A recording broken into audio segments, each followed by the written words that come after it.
जय हिंद साथियों, स्वागत है आपके अपने परिवार गांव की पाठशाला में। आज के इस नए वीडियो में हम लोग बात करेंगे भारतीय राष्ट्रीय आंदोलन से संबंधित प्रैक्टिस सेट नंबर 4 के बारे में। प्रैक्टिस सेट नंबर 4 का पार्ट नंबर 1 यानी पार्ट नंबर 1 पहले भी हमने डिस्कशन कर लिया है, लगभग 20 क्वेश्चनों का। यदि आपने अभी तक नहीं देखा है तो डिस्क्रिप्शन में लिंक लगी है, वहाँ से देख लीजिएगा।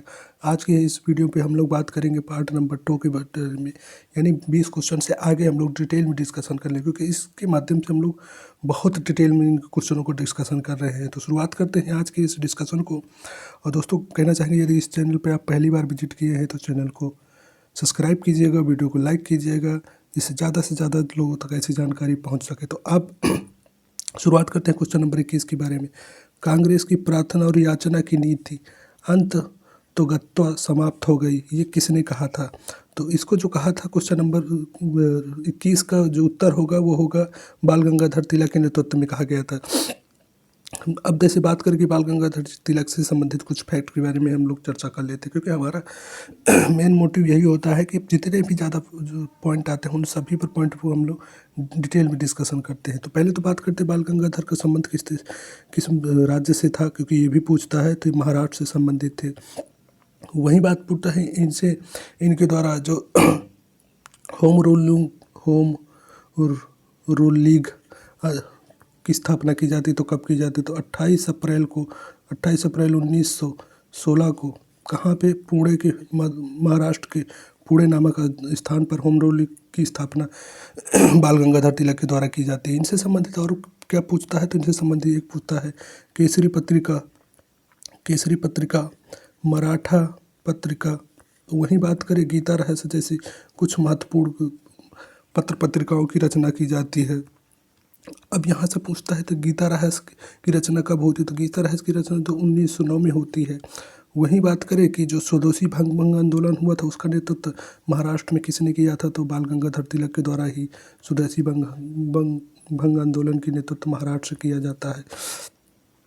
अब बात करते हैं थोड़ा सा विकल्प नंबर 1 के बारे में, जैसे अरविंद घोष। तो अरविंद घोष के द्वारा जो ये 1908 में दिल्ली षड्यंत्र, अलीपुर षड्यंत्र केस होता है। अलीपुर षड्यंत्र केस में ये फंस जाते हैं, तो वहाँ से ये लोग इन्होंने मतलब संन्यास ले लेते हैं। उसके बाद से ये संन्यास ले लेते हैं और एस ऑन गीता जैसे बुक की रचना इनके द्वारा की जाती है। अब बात करते हैं लाला लाजपत राय के द्वारा। तो लाला लाजपत ये स्वदेशी भंग आंदोलन का नेतृत्व पंजाब से करते हैं। सैंडर्स की लाठी से इनकी मृत्यु हो जाती है जब साइमन कमीशन 1928 में भारत आता है। तो सैंडर्स की इनके विरोध में, यानी ये पंजाब से साइमन कमीशन का विरोध कर रहे होते हैं, वहीं से सैंडर्स की लाठी से लगने से इनकी मृत्यु हो जाती है। तो इस प्रश्न का उत्तर तो हो गया विकल्प नंबर बी। कुछ जो फैक्ट था तो उनको हमने डिटेल में डिस्कशन कर लिया है। अब जैसे देखते हैं क्वेश्चन नंबर 23 के बारे में। क्वेश्चन नंबर 22 क्या कहता है? सराम जी के यानी व्यक्ति हैं, दूसरे में जर्नल, यानी कौन से समाचार पत्र या कौन से जर्नल का प्रकाशन किसने किया था? तो इस प्रश्न का जो मिलान करना है, तो श्याम जी कृष्ण वर्मा के जो कौन सा किया जाता है? भीखाजी कामाजी के द्वारा कौन सा किया जाता है? वहीं एनी बेसेंट के द्वारा कौन सा किया जाता है? अरविंद घोष के। तो ऐसे एक मिलान टाइप का भी क्वेश्चन आता है ऐसे मिलाने के लिए। तो जैसे एनी बेसेंट के बारे में आप सभी जानते हैं कि एनी बेसेंट के द्वारा कॉमनवेल्थ, न्यू इंडिया कॉमनवेल्थ की रचना की जाती है। वहीं अरविंद घोष की बात करें तो अरविंद घोष के द्वारा एस गीता, वंदे मातरम जर्नल निकाला जाता है। अगर मैडम भीखाजी कामाजी की बात करें तो दत्त तलवार के निकाला जाता है। वहीं इंडियन एसोसिएशन की बात करें, सोशियोलॉजिस्ट की बात करें तो श्याम जी कृष्ण वर्मा होते हैं, क्योंकि कहीं ना कहीं ये HSRA के सदस्य होते हैं।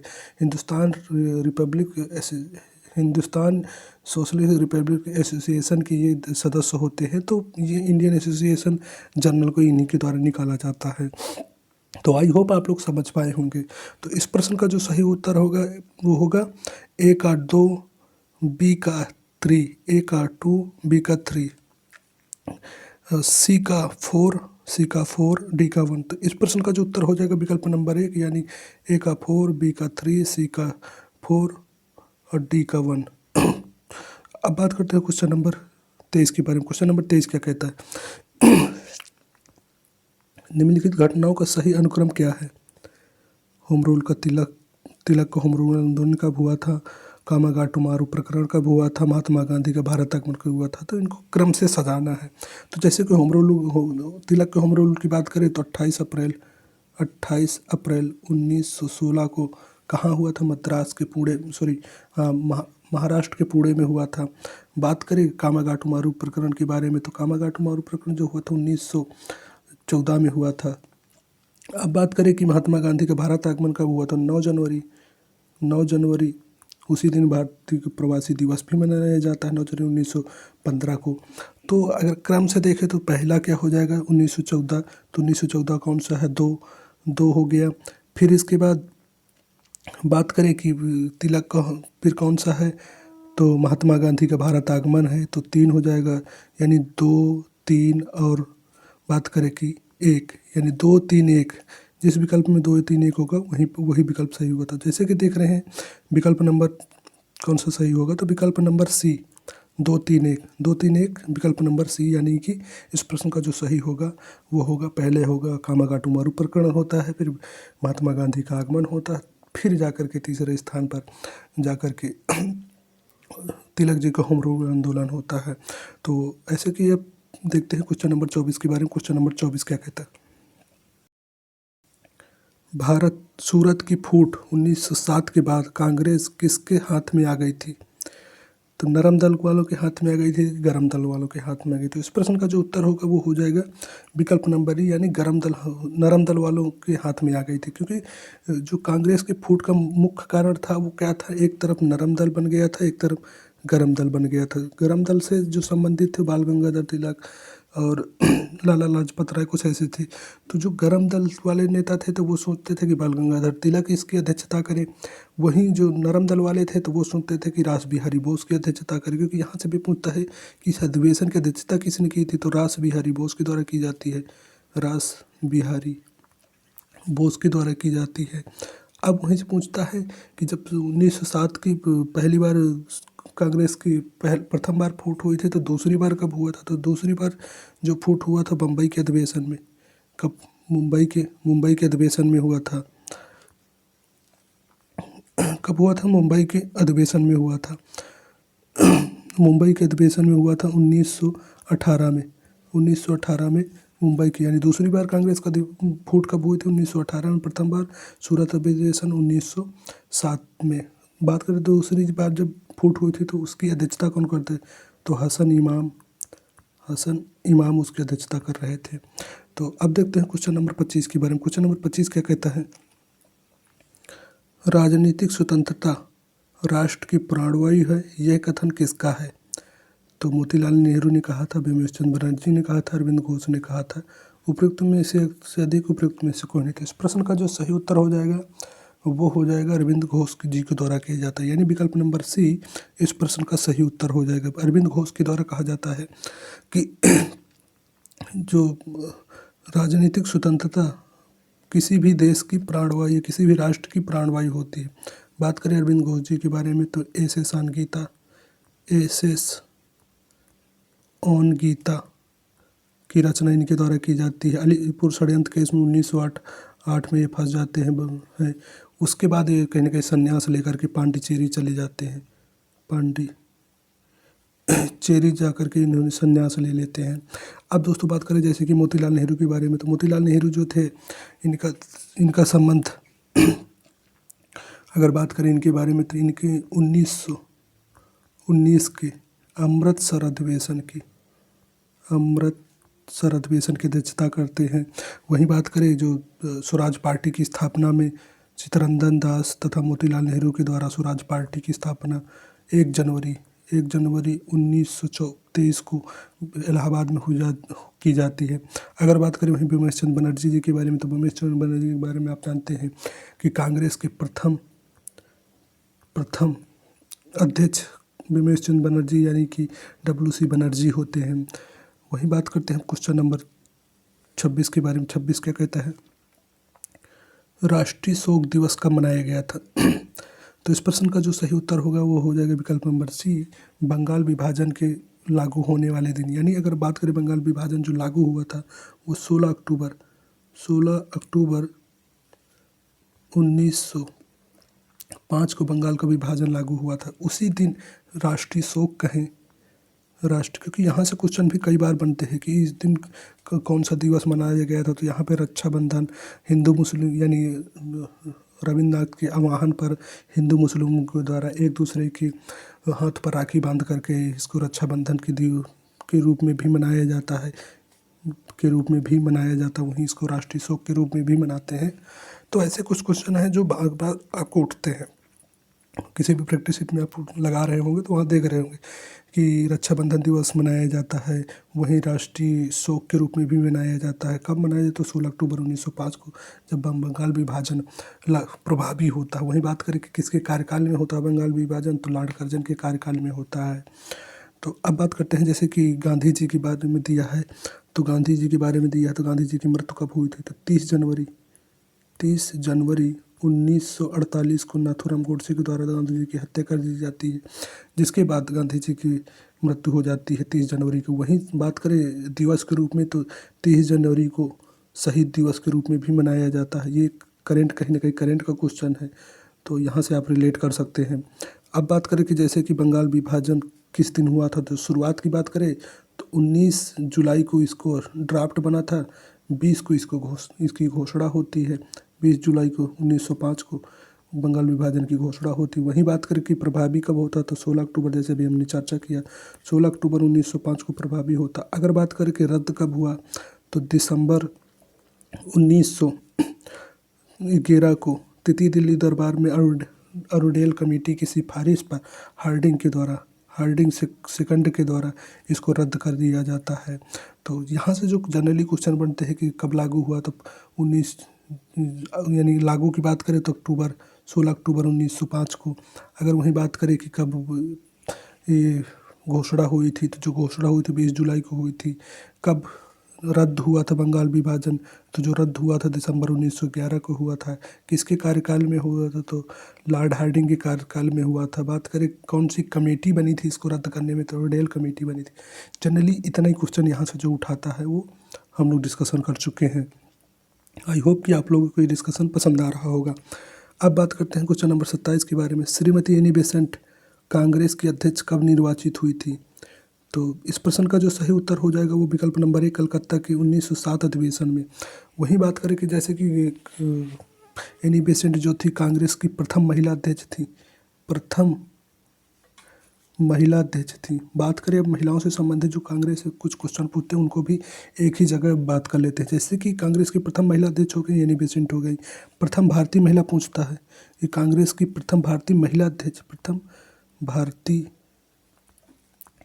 महिला अध्यक्ष भी पूछता है। तो वहाँ पर क्या होता है, सरोजिनी नायडू होता है। कौन सा होता है? सरोजिनी नायडू। ये कब के कांग्रेस की अध्यक्षता करते? 1924 में कानपुर अधिवेशन में ये कांग्रेस की अध्यक्षता करते हैं। वो पूछता है। फिर एक और क्वेश्चन पूछता है कि कांग्रेस के अधिवेशन की अध्यक्षता करने वाली द्वितीय भारतीय महिला कौन थी? तो नलिनी सेन गुप्ता जी थी। ये कब करती है? तो 1933 में। कहाँ की? तो कलकत्ता के अधिवेशन में। ऐसे कुछ जनरली जो यहाँ से क्वेश्चन बनते हैं वो चीज़ आप एक ही जगह नोट कर लीजिए। वहीं एक क्वेश्चन और महिलाओं से संबंधित कांग्रेस से बनता है, तो बात करें कि वो क्या है, तो जैसे कि 1916 का लखनऊ अधिवेशन होता है। लखनऊ अधिवेशन आप सभी जानते हो कि अंबिका चरण मजूमदार की अध्यक्षता में 1916 में लखनऊ अधिवेशन होता है। लखनऊ अधिवेशन में काफ़ी फैक्ट यहाँ से पूछता है, लेकिन जनरली जो महिलाओं से संबंधित है तो कादम्बिनी गांगुली प्रथम महिला होती हैं जो 1916 में भाषण देती हैं, क्योंकि यहाँ भी क्वेश्चन पूछ करके काफ़ी आपको फंसाता है। तो आई होप कि आप इस चीज़ को समझ के कि कांग्रेस के अधिवेशन में प्रथम बार भाषण देने वाली कौन सी महिला थी, तो कादम्बिनी गांगुली थी। कब दिया था? 1916 में। किस अधिवेशन में? लखनऊ अधिवेशन की अध्यक्षता कौन करता है? तो अंबिका चरण मजूमदार की तरह की जाती है। अब बात करते हैं क्वेश्चन नंबर, जैसे कि क्वेश्चन नंबर आपको देखने को मिल रहा हो क्वेश्चन नंबर 28, क्योंकि यहाँ से बहुत सारे क्वेश्चन आपके क्लियर होने वाले हैं और ऐसे क्वेश्चन जो जनरली सबके गलत होते हैं। तो आई होप कि आज के बाद ऐसे क्वेश्चन अगर आएंगे तो आप लोग गलत नहीं होंगे। तो किसने कहा था तिलक भारतीय शांति के जनक है?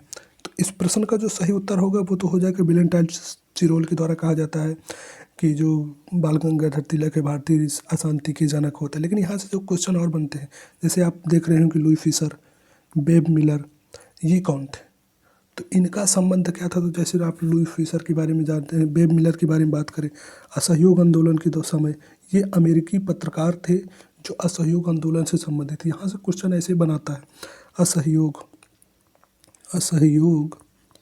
आंदोलन के समय, क्योंकि पत्रकारों से संबंधित कुछ क्वेश्चन आते हैं जो एक ही जगह आप नोट कर लीजिए। हम आपको बता दे रहे हैं असहयोग आंदोलन के समय ये कहाँ से संबंधित है, तो यूएसए से संबंधित थे। यहाँ से जनरली क्वेश्चन उठाता है। ये तो महात्मा गांधी ने इनको कहाँ ठहराया था, तो साबरमती आश्रम में इनको महात्मा गांधी ने ठहराया था। तो संबंधित कहाँ से है, यूएसए से। किस आंदोलन से संबंधित है, सहयोग आंदोलन से संबंधित है। किस आश्रम में ठहरे, तो साबरमती आश्रम में महात्मा गांधी के द्वारा इनको ठहराया जाता। अब बात करते हैं लुई फिशर के बारे में, तो इनका संबंध किस आंदोलन से है। पहले तो ये यही पूछता कि किस देश से है, तो इनका संबंध ब्रिटेन से है। जनरली जो क्वेश्चन पूछता तो ब्रिटेन से है। इसके बाद क्वेश्चन पूछता कि इनका संबंध किस आंदोलन से है, तो भारत छोड़ो आंदोलन से संबंधित है। ये किस आंदोलन से संबंधित है, भारत छोड़ो आंदोलन से संबंधित है। अब बात करें कि जैसे एक क्वेश्चन और पूछता है, स्वदेशी आंदोलन के समय कौन से विदेशी पत्रकार थे, स्वदेशी आंदोलन के समय कौन से विदेशी पत्रकार थे। यहाँ से भी क्वेश्चन कई बार बना के उठ देता है। जब ऐसे क्वेश्चन देता है तो जनरली लड़के लोग काफ़ी गलती करते हैं। तो ऐसे क्वेश्चनों से बचने के लिए आप एक ही जगह नोट कर लीजिए और बार बार रिवीजन करिए। तो जो स्वदेशी आंदोलन के समय जो विदेशी पत्रकार थे, तो वो थे डब्ल्यू एच नेविल्सन। ये पत्रकार थे जो इनका संबंध स्वदेशी आंदोलन के समय था। बात करें स्वदेशी आंदोलन शुरू कब हुआ था, तो स्वदेशी आंदोलन जो शुरू हुआ था वो 1905 में। कहाँ से शुरू हुआ था, कलकत्ता के टाउन हॉल्स में। इसका नेतृत्व किसने किया था, तो एस एन बनर्जी के द्वारा किया जाता था। बात करें स्वदेशी आंदोलन के बारे में, तो आज का जो मेक इन इंडिया है वो उस टाइम का स्वदेशी आंदोलन था। यानी स्वदेशी आंदोलन में क्या था कि बाहरी वस्तुओं को बहिष्कार, सेम वैसे ही मेक इन इंडिया है। तो आई होप कि अब जब यहाँ से जो क्वेश्चन उठने वाले हैं आप लोग समझ पाए होंगे। बेब मिलर, असहयोग आंदोलन, लुई फिशर, भारत छोड़ो आंदोलन, डब्ल्यू.एच. नेविल्सन, स्वदेशी आंदोलन। इन तीनों चीज़ों को आप एक जगह नोट कर लीजिएगा। ये जनरली आपको किताबों में भी ढूंढने से नहीं मिलेंगे। जब आप एनसीईआरटी वगैरह पढ़ेंगे तब आपको ये चीज़ें मिल सकती है। लेकिन अगर काफ़ी बुक ऐसे हैं जैसे लूसेंट वगैरह में भी ये चीज़ें नहीं मिलती हैं। तो आई होप कि आप लोग इस चीज़ को समझ पाए होंगे। अब बात करते हैं क्वेश्चन नंबर 29 के बारे में। क्वेश्चन नंबर 29 क्या कहता है, मुजफ्फरपुर में किंग्सफोर्ड की हत्या का प्रयास कब किया गया। तो इस प्रश्न का जो सही उत्तर होगा वो हो जाएगा 1908 में। बात करें मुजफ्फरपुर कांड के बारे में, तो 30 अप्रैल 1908 को युगांतर पार्टी के, यहाँ भी क्वेश्चन आपको फंसाएगा। एक युगांतर पत्रिका होती है, एक युगांतर पार्टी होती है, उस पर हम लोग भी डिस्कशन करेंगे। तो युगांतर पार्टी के जो दो सदस्य होते हैं, खुदीराम बोस और प्रफुल्ल चाकी, इनके द्वारा 30 अप्रैल 1908 को किंग्सफोर्ड की गाड़ी, यानी जो किंग्सफोर्ड की गड्डी होती है उस पर बम फेंका जाता है। लेकिन इत्तेफाक से उस दिन किंग्सफोर्ड ना बैठ करके किंग्सले ये भी पूछता है, किंग्सले की पत्नी और पुत्री उस गाड़ी पे बैठी होती है, तो जिनकी उनसे मृत्यु हो जाती है, जिससे आहत होकर के प्रफुल्ल चाकी आत्महत्या कर लेते हैं। वहीं खुदीराम बोस, बात करें खुदीराम बोस के बारे में, तो खुदीराम बोस को समस्तीपुर से, यहाँ से भी काफ़ी क्वेश्चन पूछता, समस्तीपुर से इनको गिरफ्तार कर लिया जाता था तथा 11 अगस्त, इनको फांसी कब दी जाती है, तो 11 अगस्त 1908 को इनको समस्तीपुर में फांसी दे दी जाती है। अब एक यहाँ से ये क्वेश्चन पूछता है कि जो 11 अगस्त 1908 को खुदीराम बोस को फांसी दी जाती है, तो ये फांसी पर लटकने वाले सबसे युवा क्रांतिकारी थे। ये भी क्वेश्चन कि सबसे युवा क्रांतिकारी कौन थे जो फांसी पर लटकते, तो खुदीराम बोस थे। खुदीराम बोस थे जो सबसे युवा क्रांतिकारी थे। अब जैसे कि बात करते हैं क्वेश्चन नंबर हम लोग क्वेश्चन नंबर बात करते हैं 30 के बारे में। लॉर्ड हार्डिंग ने बंगाल विभाजन किस वर्ष रद्द किया था? इस प्रश्न का जो सही उत्तर होगा 1911 में। बात करें कि लॉर्ड हार्डिंग के द्वारा जब तृतीय दिल्ली दरबारों की बात करें तो जैसे दिल्ली दरबार जो हो गए तो 3 होते हैं। कौन कौन से होते हैं? एक तो होता है 1877 में प्रथम दिल्ली दरबार, द्वितीय होता है 1903 में होता है, तृतीय कौन से होता है? 1911 में होता है। 1911 में जॉर्ज पंचम को भारत आना था, जिसके बाद लॉर्ड हार्डिंग के द्वारा एक कमेटी बनाई जाती है, अरुणडेल कमेटी, जिसकी सिफारिश पर लॉर्ड हार्डिंग ने 1911 में बंगाल विभाजन को, कब? तो दिसंबर 1911 में लॉर्ड हार्डिंग के द्वारा बंगाल विभाजन को रद्द किया जाता है। अब दोस्तों बात करते हैं कि जैसे 1904 दिया है तो बी डी सवार के द्वारा अभिनव भारत के महाराष्ट्र में एक संस्था बनाई जाती है। वही बात करें जैसे कि 1906 दिया है तो 1906 की कांग्रेस के अधिवेशन की अध्यक्षता दादा भाई नौरोजी के द्वारा की जाती है। सबसे पहली बार प्रथम बार स्वराज का प्रयोग किया जाता, स्वराज शब्द का प्रयोग इसी कांग्रेस के अधिवेशन में किया जाता है। अब दोस्तों बात करें जैसे क्वेश्चन नंबर 31 क्या कहता है? अलीपुर बम कांड में अरविंद घोष का बचाव किस वकील ने किया था? इस प्रश्न का जो सही उत्तर होगा CR दास यानी चित्तरंजन दास जी ने अलीपुर बम कांड कब हुआ था? सबसे पहले तो क्वेश्चन यही बनता है। तो ये जो हुआ था 1908 में। किस अरविंद घोष संबंधित है? अरविंद घोष जी संबंधित हैं। वही बात करें कि इनका जो बचाव किया था तो CR दास ने किया था। CR दास और मोतीलाल नेहरू के बारे में बात करें तो इनके द्वारा 1 जनवरी, क्योंकि यहाँ से बहुत क्वेश्चन आपको बनता है, एक ऐसा क्वेश्चन भी हम बताने वाले हैं जो जनरली लोगों के गलत होते हैं। 1 जनवरी 1923 को इलाहाबाद में, यूपी के इलाहाबाद में स्वराज पार्टी की स्थापना होती है। स्वराज पार्टी की स्थापना होती है। बात करें जो क्वेश्चन एक पूछता है कि स्वराज पार्टी को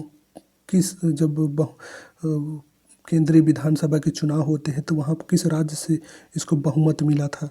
तो जो बहुमत मिला था मध्य प्रांत से बहुमत मिला था। यहाँ से भी क्वेश्चन कई बार पूछ करके आपको फंसाता है। तो आई होप कि आज की बात ऐसे आपके क्वेश्चन नहीं गलत होंगे। वहीं बात करें मोतीलाल नेहरू कांग्रेस के अधिवेशन की अध्यक्षता कब करते हैं? तो 1919 में। कहाँ पे? अमृतसर अधिवेशन में कांग्रेस की अध्यक्षता करते हैं। बात करें BC पाल, बिपिन चंद्र पाल, वहीं CR दास मतलब चित्तरंजन दास। आई होप कि आप लोग इसको समझ पाए होंगे। अब दोस्तों बात करते हैं क्वेश्चन नंबर 32 के बारे में। वर्ष 1916 में मुस्लिम लीग और कांग्रेस के बीच किसने समझौता कराया था? तो BG तिलक, गोपाल कृष्ण गोखले, एनी बेसेंट। इस प्रश्न का जो सही उत्तर होगा BG तिलक भी थे, गोपाल कृष्ण गोखले भी थे, एनी बेसेंट भी थे। तो इस प्रश्न का जो सही उत्तर हो जाएगा वो विकल्प नंबर D यानी 1 से अधिक था। अब बात करते हैं कि जैसे कि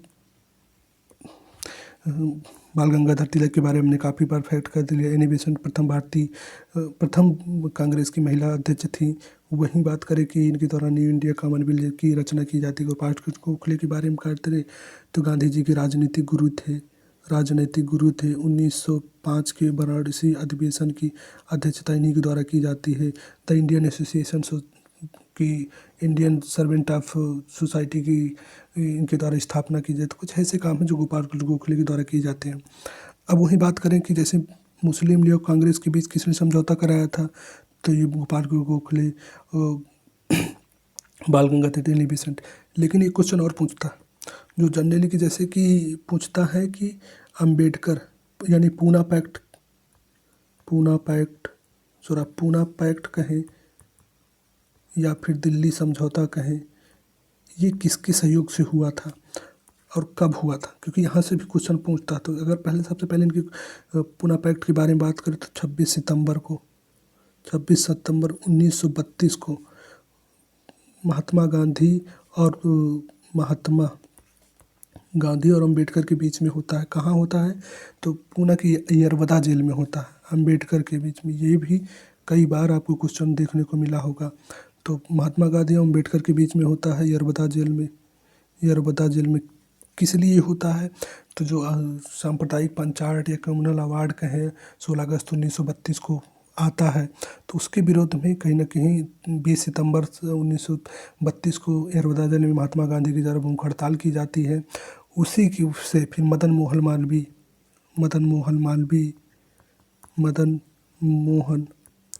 मालवीय हो गए, रास बिहारी बोस हो गए, और बात करें तो वहीं एनी बेसेंट के द्वारा, सरोजनी नायडू के द्वारा, इन सबके सहयोग से ही पूना पैक्ट कराया गया था। कब हुआ था? 26 सितंबर 1932 को। तो आई होप कि आप समझ पाए होंगे चीज़ों को, क्योंकि यहाँ से क्वेश्चन बहुत बनते हैं, तो इस चीज़ को आप लोग समझ पाए होंगे। निम्नलिखित में से किस एक ने 1916 के लखनऊ अधिवेशन में आयोजित भारतीय राष्ट्रीय कांग्रेस की अध्यक्षता की थी? तो इस प्रश्न का जो सही उत्तर होगा विकल्प नंबर सी, अंबिका चरण मजूमदार ने की थी। बात करें कि एनी बेसेंट तो 1917 में की थी। कहाँ पे? कलकत्ता अधिवेशन में अध्यक्षता की थी। अब बात करें जैसे कि लखनऊ अधिवेशन से संबंधित कुछ फैक्ट हो गए, तो इस अधिवेशन में नरम दल गरम दल एक होते हैं, वहीं कांग्रेस और मुस्लिम लीग एक होते हैं। ऐसे कुछ प्रावधान है। इसी आंदोलन में प्रथम बार किसी भारतीय महिला ने भाषण देती है। वहीं बात करें कि रामचंद्र शुक्ल जो चंपारण से संबंधित थे, गांधी जी को आने का निमंत्रण इसी अधिवेशन में देते हैं। ऐसे यहाँ से क्वेश्चन जनरली उठे हुए हैं। आप प्रीवियस ईयर पेपर यदि बना रहे होंगे तो यहाँ से आपको क्वेश्चन बार बार ये चीज़ें मिल रही होंगी। तो अब दोस्तों बात करते हैं क्वेश्चन नंबर 34 के बारे में। तो जैसे क्वेश्चन नंबर 34 क्या कहता है? भारतीय कांग्रेस या भारतीय स्वतंत्रता संग्राम के संदर्भ में 16 अक्टूबर 1905 निम्नलिखित कारणों में से किसके लिए प्रसिद्ध है? तो इस प्रश्न का जो सही उत्तर होगा वो विकल्प नंबर बी, यानी आधिकारिक रूप से 16 अक्टूबर 1905 को बंगाल विभाजन की प्रभावी हुआ था। तो इस प्रश्न का जो सही उत्तर हो जाएगा वो हो जाएगा विकल्प नंबर बी। वहीं बात करें कि इस प्रश्न का तो सही उत्तर विकल्प नंबर बी हो गया, क्योंकि बंगाल विभाजन उस दिन प्रभावी हुआ था। बात करें कि स्वदेशी आंदोलन किस स्थान से शुरू हुआ था, तो कलकत्ता के टाउन हॉल से शुरू हुआ था। इसका नेतृत्व किसने किया था? तो एस एन बनर्जी के द्वारा इसका नेतृत्व किया जाता है। आई होप कि आप लोग ये चीज़ समझे होंगे। 16 अक्टूबर को बंगाल विभाजन, स्वदेशी आंदोलन की शुरुआत जो हुई थी एस एन बनर्जी के नेतृत्व में कलकत्ता के टाउन हॉल में। ये चीज़ पूछता, आप प्रीवियस ईयर पेपर उठाइए तो पूछता है कि स्वदेशी आंदोलन की शुरुआत कहाँ से हुई थी, तो वहाँ पर आप बताएंगे कि स्वदेशी आंदोलन की शुरुआत कलकत्ता के टाउन हॉल से हुई थी। इसका नेतृत्व कौन करता है? S N Banerjee. वहीं अलग अलग राज्यों से कौन नेतृत्व करता है? तो जैसे यूपी से अजीत सिंह हो गया, वहीं बात करें कि मद्रास से सुंदराई पिल्लाई हो गए, वहीं बात करें कि दिल्ली से तो सैयद हैदर रजा हो गए, और महाराष्ट्र से बात करें तो बाल गंगाधर तिलक। ऐसे लाला लाजपत राय पंजाब से, ऐसे पूछता है जनरली क्वेश्चन। अब दोस्तों बात करते हैं क्वेश्चन नंबर 35 की बात। ये कथन से संबंधित है। तो कथन एक क्या कहते हैं? बाल गंगाधर तिलक ने राष्ट्रवाद की भावना को जन सामान्य के बीच विस्तारित करने का प्रयास किया। बात तो सही है। तिलक ने दक्कन में अकाल पीड़ित लोगों की सहायता के लिए स्वयंसेवकों का एक दल संगठित किया। ये भी सही है। लेकिन अब विकल्प के अकॉर्डिंग देखते हैं, ये ऐसे जो क्वेश्चन का पैटर्न है ये लगभग आप यूपी पीसीएस अगर दे रहे होंगे, आरओ दे रहे हैं, तो वहाँ ऐसे कुछ पैटर्न का पूछता है। तो इसमें पूछ रहा है कि दोनों कथन स्पष्ट सही है। कथन एक का सही स्पष्टीकरण है। तो कथन तो सही है, कथन फर्स्ट भी सही है, कथन सेकंड भी सही है, लेकिन एक दूसरे से संबंधित नहीं है। तो इस प्रश्न का जो सही उत्तर हो जाएगा वो तो हो जाएगा विकल्प नंबर बी। दोनों सही है, परंतु एक कथन सेकंड कथन फर्स्ट का सही स्पष्टीकरण नहीं देता। तो विकल्प नंबर इसका बी सही होगा।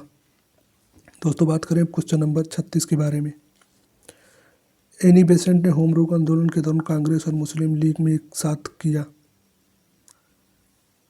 ऐसा तो नहीं, होम रूल आंदोलन के समय।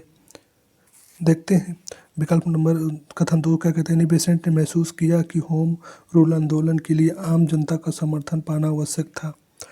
तो इस प्रश्न का जो सही उत्तर होगा दोनों सही है, यानी एनी बेसेंट हो गया, बाल गंगाधर तिलक हो गया, गोपाल कृष्ण गोखले के द्वारा ही ये कहीं ना कहीं हिंदू और मुस्लिम, कांग्रेस और मुस्लिम को एकत्रित किया जाता है, या फिर इनके बीच समझौता कराया जाता। तो ये भी कथन सही है। एनी बेसेंट ने महसूस किया कि ये भी कथन सही है। तो इसका जो सही हो जाएगा वो हो जाएगा विकल्प नंबर ए। दोनों कथन स्पष्टता सही है और ये कथन सही का स्पष्टीकरण भी है। अब दोस्तों बात करते हैं क्वेश्चन नंबर जन्य। ऐसे जो पैटर्न है ये यूपी पीसीएस में ऐसा पैटर्न पूछता है। यदि आप प्रीवियस ईयर पेपर देखे होंगे तो वहाँ आपको ऐसी चीज़ें देखने को मिली होंगी। निम्नलिखित में से कौन सा काकोरी षड्यंत्र कांड फांसी की सज़ा से बच गया था? इस प्रश्न की अगर उत्तर की बात करें तो विकल्प नंबर सी चंद्रशेखर आज़ाद थे, जो उस समय फांसी से बच गए। लेकिन अब बात करते हैं काकोरी कांड के बारे में, थोड़ा सा डिटेल में डिस्कस करेंगे। 1 मिनट 2 मिनट टाइम लग सकता है इसके लिए, लेकिन हम लोग काफ़ी डिटेल में डिस्कस, जो भी क्वेश्चन काकोरी कांड से बनते हैं उन सभी को। तो सबसे पहले क्वेश्चन बता कब हुआ था, तो 9 अगस्त 1925 को काकोरी ट्रेन एक्शन हुआ था। कहाँ हुआ था, काकोरी नामक गांव में, काकोरी नामक गांव में। दूसरा क्वेश्चन यहाँ से बनता है कि किस ट्रेन में हुआ था, तो ट्रेन का नाम पूछे तो 8 down Saharanpur Lucknow express, passenger कहें या लखनऊ एक्सप्रेस कहें, सहारनपुर लखनऊ पैसेंजर जो थी वो कहाँ से जा रही थी, तो ये शाहजहाँपुर से। इन किन स्टेशनों के बीच में, पैसेंजर का नाम तो 8 डाउन सहारनपुर लखनऊ पैसेंजर था, लेकिन किन स्टेशनों के बीच में हुई थी जिसमें घटना हुई थी, तो शाहजहाँपुर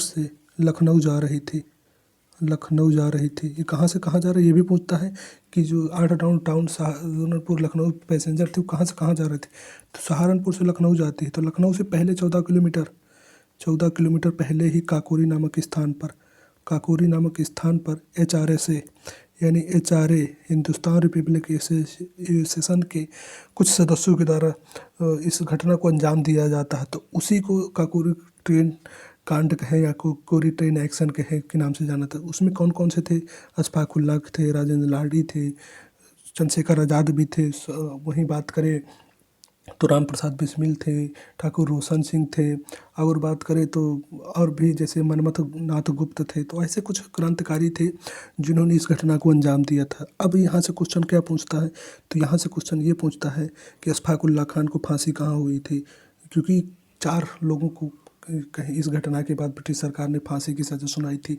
उनमें से थे अशफाक उल्लाह खान, राम प्रसाद बिस्मिल, राजेंद्र लाहिड़ी और रोशन सिंह। तो इनसे ये क्वेश्चन पूछता है कि राजेंद्र प्रसाद लाहिड़ी को कहाँ पर फांसी की सज़ा सुनाई गई थी, ऐसे या कहाँ फांसी हुई थी, ऐसे क्वेश्चन भी एक जनरली पूछता है। और जब ऐसे क्वेश्चन पूछता है तो लड़के वहाँ पे बहुत ज़्यादा फंसते हैं। तो उन सब चीज़ों को आप लोग एक जगह नोट कर लीजिए। जैसे अशफाक उल्लाह खान की बात करें तो अशफाक उल्लाह खान को जो फांसी दी गई थी फैज़ाबाद जेल में दी गई थी, फैज़ाबाद जेल में दी गई थी। कब दी गई थी, तो 1927 को फैज़ाबाद जेल में 19 दिसंबर 1927 को अशफाक उल्लाह खान को फांसी दी जाती है। अब बात करते हैं जैसे कि राजेंद्र लाहिड़ी है, तो राजेंद्र लाहिड़ी को जो फांसी दी जाती है वो गोंडा जेल में दी जाती है। कब दी जाती है, तो 19 दिसंबर 1927 को इनको भी फांसी दी जाती है। 1927 को यानी गोंडा जेल में राजेंद्र प्रसाद लाहिड़ी। वहीं बात करें कि जो इस आंदोलन के या इस काकोरी कांड के प्रमुख थे, तो प्रमुख कौन था, तो प्रमुख जो थे वो कौन थे, वो थे राम प्रसाद बिस्मिल थे। राम प्रसाद, ये भी पूछता है आपको जनरली, देखने को यहाँ से क्वेश्चन मिल जाएंगे। अगर आप प्रैक्टिस सेट बना रहे हो तो देखने को मिल जाएगी इसके प्रमुख कौन थे, तो राम प्रसाद बिस्मिल था। अब यहाँ से पूछता है कि इनको फांसी कहाँ होती है, तो इनको जो फांसी होती है गोरखपुर जेल में इनको फांसी होती है। कब होती है, तो इनको भी 19 दिसंबर 1927 को होती है। वहीं बात करें एक और नाम आता है, क्योंकि 4 लोगों को होती है, तो वो चौथा जो नाम आता है रोशन सिंह। तो इनको फांसी कहाँ दी जाती है, इन्हें इलाहाबाद जेल में दी जाती है। इलाहाबाद के नैनी जेल में बात करें, इलाहाबाद के नैनी जेल में इनको कब दी जाती है, इन्हें 17 दिसंबर 1927 को फांसी दी जाती है। वहीं अगर बात करें कि यहाँ से संबंधित क्वेश्चन कुछ और भी उठते हैं, तो जैसे राम प्रसाद बिस्मिल के द्वारा एक सारे जहाँ से अच्छा हिंदुस्तान का नारा दिया जाता है, क्योंकि कहीं ना कहीं नारा से संबंधित भी क्वेश्चन पूछता है। नारा से संबंधित भी ये क्वेश्चन आपको BPSC TRE के एग्जामों में देखे तो पूछता है। तो सारे जहाँ से अच्छा राम प्रसाद बिस्मिल के द्वारा सारे जहाँ से अच्छा नारा दिया जाता है। बात करें क्या और इनके द्वारा कुछ किया जाता है, तो ये एक क्वेश्चन ये भी यहाँ से पूछता है कि काकोरी कांड का, क्योंकि अभी इस वर्तमान समय में जो काकोरी कांड का है तो वो काकोरी ट्रेन एक्शन हो गया है, तो ये कब हुआ था, काकोरी ट्रेन एक्शन कर दिया गया, तो ये कब हुआ था, तो ये हुआ था 9 अगस्त 1921 के द्वारा उत्तर प्रदेश सरकार के द्वारा काकोरी कांड को काकोरी ट्रेन एक्शन कर दिया गया है। तो आई होप कि यहाँ से आप जितने भी क्वेश्चन बनते हैं हम लोग सब क्वेश्चन पर डिटेल में डिस्कशन कर लिए हैं और आप इन चीज़ों को समझ पाए होंगे। एक जगह नोट कर लीजिए, बार बार रिवीजन कीजिए, जिससे कि यहाँ से जो भी क्वेश्चन बनते हैं लगभग इतने ही क्वेश्चन काकोरी कांड से बनते हैं, तो आपकी गलत ना हो। लेकिन इस प्रश्न के अकॉर्डिंग देखें तो चंद्रशेखर आज़ाद, अब चंद्रशेखर आज़ाद की मृत्यु कब हुई थी? तो इनकी जो मृत्यु हुई थी फरवरी 1931 में। इन्होंने स्वयं को गोली मार करके खुद शहीद हो गए थे।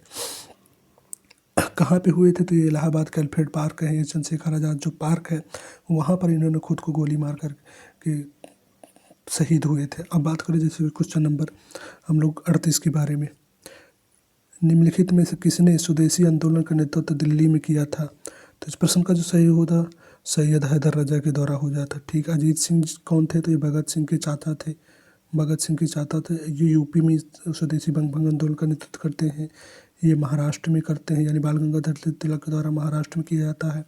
वहीं बात करें कि मद्रास में किसने किया था? तो मद्रास में है चिदम्बरम पिल्लई थे। चिदम्बरम पिल्लई कहें या पिल्लई थे। अब बात करें कि जैसे पंजाब में किसने किया था, क्योंकि यहाँ से जनरली क्वेश्चन पूछता है, आप प्रीवियस ईयर बनाइए, वहाँ आपको एक चीज़ देखने को मिलेंगे। तो पंजाब में लाला लाजपत राय के द्वारा किया जाता है। लाला लाजपत राय के द्वारा किया जाता है। आई होप कि आप इस चीज़ों को समझ पाए होंगे। अब दोस्तों बात करते हैं जैसे क्वेश्चन नंबर 39 के बारे में। स्वदेशी आंदोलन 1905 से 8 के प्रारंभ का तत्कालीन कारण था। लॉर्ड कर्जन के द्वारा बंगाल का विभाजन करना, या क्या कारण था? तत्कालीन कारण था। तो इस प्रश्न का जो सही उत्तर होगा वो हो जाएगा विकल्प नंबर 1, लॉर्ड कर्जन द्वारा बंगाल का विभाजन करना था।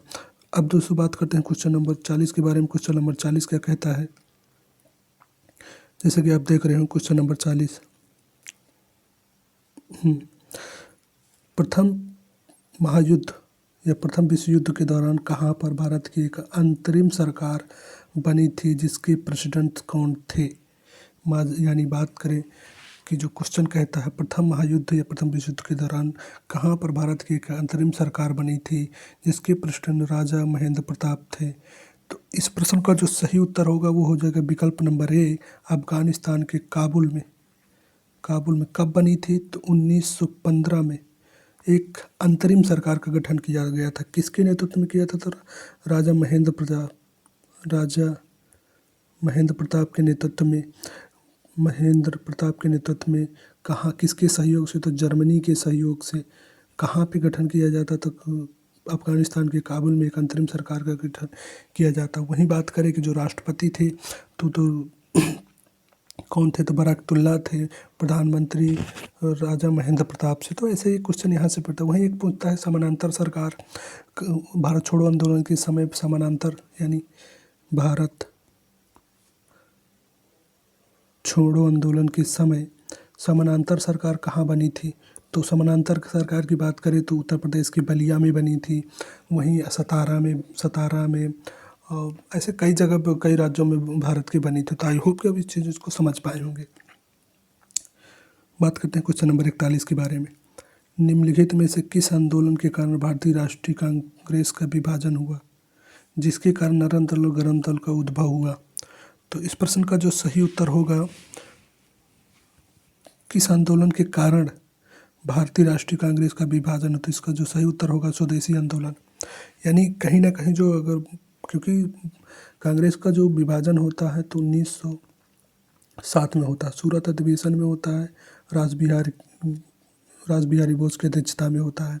बात करें स्वदेशी आंदोलन तो स्वदेशी आंदोलन जो होता है 1905 में होता है। तो इसी आंदोलन के प्रभाव स्वरूप ही नरम दल और गरम दल का उदय होता है। नरम दल में कुछ जैसे उदारवादी नेता थे, वहीं गरम दल में बात करें तो बाल गंगाधर तिलक, चित्तरंजन दासलाल, मोतीलाल नेहरू, कुछ ऐसे सदस्य थे। तो अब देखो जैसे बात करते हैं क्वेश्चन नंबर भारत छोड़ो आंदोलन की। भारत छोड़ो 8 अगस्त 1942 को बम्बई की ग्वालियर टैंक से शुरुआत हुई। असहयोग आंदोलन की बात करें तो 1 अगस्त 1920 को असहयोग आंदोलन की शुरुआत होती है। वहीं बात करें अब क्वेश्चन नंबर 42 के बारे में। 1904 में क्रांतिकारी संगठन अभिनव भारत संगठन किया गया था। कहाँ पे किया गया था? तो अपने भारत की संगठित किया गया था, महाराष्ट्र में किया गया था। अब बात करते हैं क्वेश्चन नंबर 43 के बारे में। राम प्रसाद बिस्मिल रोशन सिंह लाली राजनीति के बीच समानता है। तो ये स्वराज पार्टी के संस्थापक थे नहीं, इन्होंने तो अप्रैल को कांग्रेस में भंग फेंका था नहीं, ये काकोरी कांड संयंत्र से संबंधित थे। तो इस प्रश्न का जो सही उत्तर होगा वो हो जाएगा विकल्प नंबर सी, ये काकोरी षड्यंत्र मामले से संबंधित थे। अब बात करें कि जैसे कि आप देख रहे होंगे 8 अप्रैल 1929 को केंद्रीय विधानसभा में बम किसने फेंका था? तो बटुकेश्वर दत्त तथा भगत सिंह के द्वारा 8 अप्रैल 1929 को केंद्रीय असेंबली या सेंट्रल असेंबली में बम फेंका गया था, जिसका मुख्य कारण था सिर्फ सोई हुई सरकार को जगाना, ना कि किसी प्रकार की क्षति पहुंचाना। अब दोस्तों बात करते हैं क्वेश्चन नंबर 44 के बारे में। क्वेश्चन नंबर 44 क्या कहता है? निम्नलिखित में किस कारागार में पंडित राम प्रसाद बिस्मिल के फांसी की सजा हुई थी? तो इस प्रश्न का जो सही उत्तर होगा वो हो जाएगा गोरखपुर। कब हुई थी? 19 दिसंबर 1927 को राम प्रसाद बिस्मिल को फैजाबाद में, गोंडा में राजेंद्र लाडी की फैजाबाद में अशफाक उल्लाह खान को फांसी हुई थी। क्योंकि इससे हमने पहले काफ़ी डिटेल में डिस्कशन कर लिया है, काकोरी कांड से संबंधित जितने भी फैक्ट आते हैं उन सभी को हमने एक डिटेल में डिस्कशन कर लिया। आई होप कि आप चीज़ों को समझ पाए होंगे। 45 के बारे में बात करें। क्वेश्चन नंबर 45, महात्मा गांधी ने सत्याग्रह क्रियाविधि सबसे पहले कहाँ प्रयुक्त की थी? तो सत्याग्रह जो प्रयोग की थी उन चंपारण 1917 में। वहीं बात करें कि महात्मा गांधी ने सर्वप्रथम ब्रह्मचर्य की शपथ कब ली थी? तो 1906 में, जब अफ्रीका में थे वहाँ पर सबसे पहले ब्रह्मचर्य की शपथ ली थी। और पूछता है कि सबसे पहले भूख हड़ताल कहाँ की थी? तो प्रथम बार भूख हड़ताल कब किया था? तो अहमदाबाद मिल मजदूर, जब 1918 में अहमदाबाद मिल मजदूर आंदोलन होता है वहाँ पर सबसे पहले इनके द्वारा भूख हड़ताल की जाती है। अगर बात करें कि इन्होंने पैदल यात्रा कब की थी, तो 1908 में, प्रथम बार पैदल यात्रा 1908 में। क्योंकि ये चीज़ें पूछता है जनरली कि महात्मा गांधी के द्वारा प्रथम बार भूख हड़ताल किस आंदोलन में की गई थी, प्रथम बार सत्याग्रह कब किया था, कब पैदल यात्रा किए थे। तो नटाल क्षेत्र में मिल मजदूरों के सहयोग के लिए इनके द्वारा प्रथम बार पद यात्रा की जाती है। ऐसे जनरली क्वेश्चन आप उठते हैं। अगर बात करें महात्मा गांधी जी के बारे में, तो महात्मा गांधी के द्वारा इंडियन ओपिनियन, फिर यंग इंडिया, हरिजन पत्रिका जैसे, एक्सपेरिमेंट विथ माई ट्रूथ जैसे कुछ समाचार पत्रिकाओं की रचना इनके द्वारा की जाती है। बात करते हैं क्वेश्चन नंबर 46 के बारे में। अंग्रेज पुलिस अफसर कैप्टन सैंडर्स किसके द्वारा गोली से मारा गया था? तो इस प्रश्न का जो सही उत्तर होगा बटुकेश्वर दत्त तथा भगत सिंह दोनों के द्वारा। कब हुआ था? तो इस प्रश्न का जो सही उत्तर हो जाएगा वो हो जाएगा विकल्प नंबर डी, यानी विकल्प नंबर इसका सही होगा। कब हुआ था? तो 1928 में, जब बात करें कि जब साइमन कमीशन भारत आया था उसके विरोध में, पंजाब से साइमन कमीशन का विरोध जो कर रहे थे लाला लाजपत राय जी कर रहे थे। लाला लाजपत राय जी की जो मृत्यु हो जाती है सैंडर्स की लाठी से होती है, जिससे क्षुब्ध होकर के, यानी जिससे आहत होकर के बटुकेश्वर दत्त भगत सिंह ने सैंडर्स की गोली मार करके हत्या कर देते हैं। आई होप कि आप लोग ये चीज़ समझ पाए होंगे। जय हिंद का नारा किसने दिया था? सुभाष चंद्र बोस, पंडित जवाहरलाल नेहरू, मोतीलाल नेहरू, उपयुक्त में से एक से अधिक। तो इस प्रश्न का जो सही होता है, जय हिंद का नारा दिया था सुभाष चंद्र बोस जी के द्वारा दिया गया था। वहीं पंडित जवाहरलाल नेहरू जी की बात करें तो इनके द्वारा जय जवान जय किसान का नारा दिया गया था। दोस्तों अब बात करें जैसे क्वेश्चन नंबर 48 है, निम्नलिखित में से किस वर्ष में मुस्लिम लीग ने एक पृथक राष्ट्र संकल्प प्रस्ताव पारित किया था? तो इस प्रश्न का जो सही उत्तर होगा वो होगा 1940 में। मोहम्मद अली जिन्ना के इसका मतलब पहली बार रामगढ़ अधिवेशन में प्रस्ताव प्रस्तुत करते हैं। अब बात करते हैं जैसे कि मुस्लिम लीग के बारे में। तो मुस्लिम लीग की जो स्थापना होती है वो कब होती है? 30 दिसंबर 1906 को। कहाँ पे होती है? ढाका। इसकी किसकी अध्यक्षता में हुए? तो नवाब सलीमुल्लाह सलीमुल्लाह की अध्यक्षता में होते हैं, लेकिन इसके प्रथम अध्यक्ष पूछता है तो इसके प्रथम अध्यक्ष जो होते हैं वो आगा खां होते हैं। कौन होते हैं? आगा खां। आगा खां इसके प्रथम अध्यक्ष होते हैं। वहीं बात करें कि मुस्लिम लीग के द्वारा प्रत्यक्ष कार्रवाई दिवस कब मनाया गया था, ये भी क्वेश्चन आप टीआरई 2 में पूछा गया था। प्रत्यक्ष कार्रवाई दिवस, कार्रवाई दिवस, तो ये जो मनाया गया था ये अगस्त 1946 में प्रत्यक्ष कार्रवाई दिवस मनाया गया था। वहीं इसे अगर पूछता है तो एक क्वेश्चन जनरली जो उठाता है वो ये पूछता है कि मुस्लिम लीग के द्वारा पहली बार, यानी जो प्रथम अध्यक्षता किसकी कौन करता है, तो इसकी जो अध्यक्षता करते हैं वो आगा खां के द्वारा इसकी प्रथम अध्यक्षता की जाती है। ऐसे क्वेश्चन जो जनरली आप देखते होंगे आपको मिलते होंगे, तो आई होप कि आप इन चीज़ों को समझ पाए होंगे। अब वहीं बात करते हैं क्वेश्चन नंबर 49 के बारे में। क्वेश्चन नंबर 49 क्या कहता है? वर्ष 1947 के बाद निम्नलिखित में से किस राज्य को भारत संघ से सैनिक कार्रवाई द्वारा बलपूर्वक मिलाया गया था? तो हैदराबाद को। किस ऑपरेशन की? तो ऑपरेशन पोलो के द्वारा, ऑपरेशन पोलो द्वारा हैदराबाद को भारतीय क्षेत्र में मिलाया गया था। वहीं कश्मीर की बात करें तो राजा हरि सिंह के द्वारा, राजा हरि सिंह के द्वारा विलय पत्र पर साइन करा करके कश्मीर को भारतीय क्षेत्र में मिलाया जाता है। अब बात करते हैं क्वेश्चन नंबर 50 के बारे में। क्वेश्चन नंबर 50 क्या कहता है? किसने कहा था तुम मुझे खून दो मैं तुम्हें आज़ादी दूंगा? तो इस प्रश्न का जो सही उत्तर होगा वो हो जाएगा सुभाष चंद्र बोस जी ने के द्वारा कहा गया था कि तुम मुझे खून दो मैं तुम्हें आज़ादी दूंगा। तो अब वही बात करके, जैसे इंकलाब का नारा किसने दिया था? इंकलाब का नारा किसने दिया था? तो ये दिया था भगत सिंह ने दिया था। हालांकि इस पर काफ़ी कंट्रोवर्सी होती है कि इंकलाब का नारा भगत सिंह ने दिया था या मोहम्मद इकबाल ने दिया था। तो जो बीपीएससी उत्तर मानता है मोहम्मद इकबाल को मानता है, क्योंकि जो बाद में पहली बार जो भगत सिंह के द्वारा ये नारा तो दिया जाता है, लेकिन इसकी जो रचना की जाती है वो मोहम्मद इकबाल के द्वारा की जाती है। तो बीपीएससी इसको जनरली जो मानता है मोहम्मद इकबाल को मानता है। तो आई होप कि आप इन चीज़ों को सब समझ पाए होंगे। जैसे कि अरविंद घोष जी के बारे में, तो एस ऑन गीता की रचना इनके द्वारा की जाती है। तो दोस्तों की आज की इस वीडियो में फ़िलहाल 50 क्वेश्चनों तक ही डिस्कशन रखते हैं। इसके बाद जब इसका पार्ट नंबर 3 आएगा, पार्ट नंबर 3 में आप देखिएगा कि जो 50, 51 से लेकर 100 तक का हम लोग डिटेल में डिस्कशन करते हैं, क्योंकि वीडियो काफ़ी लंबी हो जाती है तो फिर थोड़ी सी असुविधाएँ होती हैं। तो आई होप कि आप इस चीज़ को समझ पाए होंगे। डिटेल डिस्कशन आप देखे होंगे किस प्रकार से हमने हर क्वेश्चन को 4 से 5 पॉइंट डिस्कशन करते हैं।